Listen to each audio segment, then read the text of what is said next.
तर मित्रांनो, आज मी तुमच्यासाठी घेऊन आलोय तुमची आवडती आणि एकदम टेस्टी अशी शेवभाजीची रेसिपी। मला माहिती आहे तुम्ही बऱ्याच ठिकाणी ही रेसिपी खाल्लेला असाल।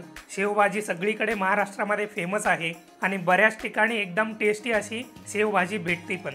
आता या शेवभाजीसाठी ना एकदम मस्तपैकी एकदम टेस्टी असा सगळ्यात महत्त्वाचा मसाला तयार करून घ्यावा लागतो। या मसाल्यामुळे शेवभाजीला एकदम मस्त आणि एकदम टेस्टी असा टेस्ट येतो।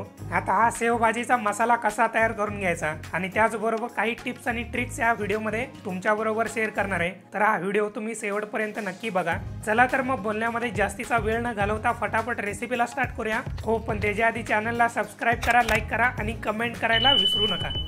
तर मित्रांनो, सगळ्यात आधी मी मसाला तयार करून घेणार आहे जो आपल्या शेवभाजीसाठी लागतो ना, एकदम मस्त आणि चमचमीत असा मसाला तयार करून घ्यायचा आहे।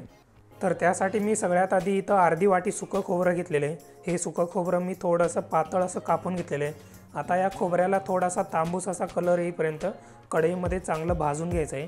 तर मित्रांनो, तुम्ही इथं बघू शकताय सुक्या खोबऱ्याला थोडासा तांबूस कलर आता यायला चालू झालेला आहे। आता एकदा का सुका खोबरा चांगल्या प्रकारे भाजून झाला ना, आता यामध्ये 1 वाटी कांदा टाकून घ्यायचा आणि त्याचबरोबर अर्धी वाटी टोमॅटो टाकून घ्यायचा। आता यामध्ये 8 ते 10 लसणाच्या पाकळ्या आणि त्याचबरोबर थोडासा कोथिंबीर यामध्ये टाकून घ्यायचा। आता हे कढईमध्ये टाकलेले सगळे पदार्थ चांगले परतून घ्यायचे आहेत, म्हणजे चांगले मऊ पडले पाहिजेत। कांदा आणि टोमॅटो चांगला मऊ पडला पाहिजे तोपर्यंत, म्हणजे 3 ते 4 मिनिटांसाठी चांगलं परतून घ्यायचं आहे। सगळ्यात आधी सुकं खोबरं परतून घेत असताना जर वाटलं तुम्हाला एखादा चमचा तेल टाकावं तर तुम्ही नक्की टाकू शकता यामध्ये। एकदा का खोबरं, टोमॅटो, कांदा चांगल्या प्रकारे परतून झालं ना, संपूर्णपणे थंड करून घ्यायचं आहे आणि त्यानंतर मिक्सरच्या जारमध्ये टाकून एकदम बारीक असा मसाल्याचा पेस्ट तयार करून घ्यायचा आहे। आता मी इथं परत कढई चांगल्या प्रकारे तापून घेतलेले आहे। आता मी या कढईमध्ये 4 ते 6 चमचे तेल टाकून घेतो आणि तेल चांगल्या प्रकारे गरम करून घेतो। आता या गरम झालेल्या तेलामध्ये अर्धा चमचा जिरा, थोडासा हिंगाचा पावडर आणि त्याचबरोबर कढीपत्त्याची पानं टाकून घ्यायची। आता हे सगळं 1 मिनिटासाठी तेलामध्ये चांगल्या प्रकारे परतून घ्यायचं। आता यामध्ये बारीक कापलेला 1 वाटी कांदा टाकून घ्यायचा आणि या कांद्याला चांगल्या प्रकारे परतून घ्यायचं तेलामध्ये।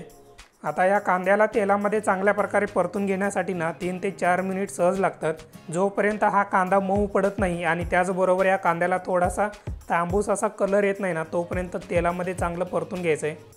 एकदा का कांदा चांगल्या प्रकारे परतून झाला ना, आता गॅस मंद आचेवरती ठेवायचा आणि आता यामध्ये 1 चमचा लाल मिरचीची पावडर, त्याचबरोबर थोडीशी हळद आणि त्याचबरोबर 1 चमचा गरम मसाला यामध्ये टाकून घ्यायचा। आता हे सगळे ड्राय मसाले तेलामध्ये 1 मिनिटासाठी चांगल्या प्रकारे परतून घ्यायचं आहे आणि गॅस जो आहे ना एकदम मंद आचेवरती ठेवायचा आहे। आता मगाशी आपण मिक्सरच्या जारमध्ये जो मसाला वाटून घेतला ना, हा मसाला यामध्ये टाकून घ्यायचा आणि तेलामध्ये चांगल्या प्रकारे हे मिक्स करून घ्यायचं आहे। आता या मसाल्याला 6 ते 7 मिनिटापर्यंत चांगल्या प्रकारे परतून घ्यायचं आहे। मगाशी जो गॅस आपण बारीक ठेवला होता ना, तो आता मोठा करून घ्यायचा आणि मसाल्याला चांगल्या प्रकारे परतून घ्यायचा आहे। मसाला भाजून ना मसाल्यामध्ये तेल सुटायला पाहिजे तोपर्यंत चांगलं परतून घ्यायचं आहे। जेवढ्या चांगल्या प्रकारे मसाल्याला तुम्ही भाजून घ्याल ना, तेवढीच टेस्ट आपल्या भाजीची वाढणार आहे आणि तेवढीच टेस्टी लागणार आहे। मित्रांनो, आता तुम्ही इथं बघू शकताय मसाल्यामध्ये तेल सुटायला चालू झालेलं आहे। मित्रांनो, आता भाजलेल्या मसाल्यामध्ये 3 ते 4 ग्लास पाणी टाकून घ्यायचं आहे आणि पाण्यामध्ये मसाला चांगल्या प्रकारे मिक्स करून घ्यायचा। जसा मिसळचा रस्सा असतो ना एकदम पातळ असा, तसा रस्सा याचा तयार करून घ्यायचा। इथं तुम्ही बघू शकताय अशा प्रकारे रस्सा आपल्याला तयार करून घ्यायचा आहे। आता यामध्ये चवीपुरतं मीठ टाकून घ्यायचं आणि त्याचबरोबर वरून कोथिंबीर यामध्ये टाकून घ्यायचं आणि चांगल्या प्रकारे मिक्स करून घ्यायचं। आता या शेवभाजीच्या रस्स्याला चांगलं उकळीपर्यंत शिजवून घ्यायचं आहे। तर मित्रांनो, एकदा का या रस्स्याला चांगल्या प्रकारे उकळी आणून झाली ना, तर मस्तपैकी एकदम चमचमीत असा रस्सा रेडी होतो। मित्रांनो, आता यामध्ये 2 वाटी रतलामी सेव टाकून घ्यायची, म्हणजे तिखटवाली सेव टाकून घ्यायची आणि एकदम मस्तपैकी यामध्ये मिक्स करून घ्यायचं आणि हार्डली 2 ते 3 मिनिटांसाठी या सेवला चांगल्या प्रकारे शिजवून घ्यायचं आहे, म्हणजे गरम रश्श्यामध्ये थोडासा शिजवून घ्यायचा। आणि त्याचबरोबर मित्रांनो, जेव्हा पण तुम्ही जेवायला बसताना त्याच्या हार्डली 3 ते 4 मिनिटं आधी सेव यामध्ये टाकून घ्यायची आणि सेवला चांगलं शिजवून घ्यायचं आणि पटकन वाढून घ्यायची, त्यामुळे शेवभाजी एकदम बेस्ट लागते खायला।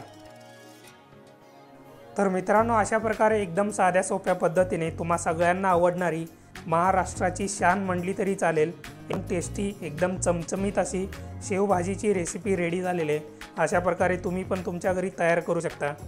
अशा प्रकारची चमचमीत अशी शेवभाजी खाण्यासाठी रेस्टॉरंट किंवा धाब्यावरती वगैरे जाण्याची काही गरज नाही आहे। तुम्हीच तुमच्या घरी मस्तपैकी बनवू शकता आणि मस्तपैकी एन्जॉय करू शकता।